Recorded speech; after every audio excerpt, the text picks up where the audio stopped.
नागण सूचड़ी भवानी सिंह करी असवारी माँ।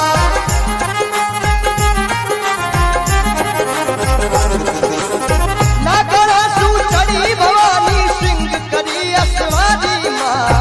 संग माई भेरू जी ने लाभ जो। अरे जागी जागी जोत रे देवलारी रे जोता जागी माँ जागी जागी।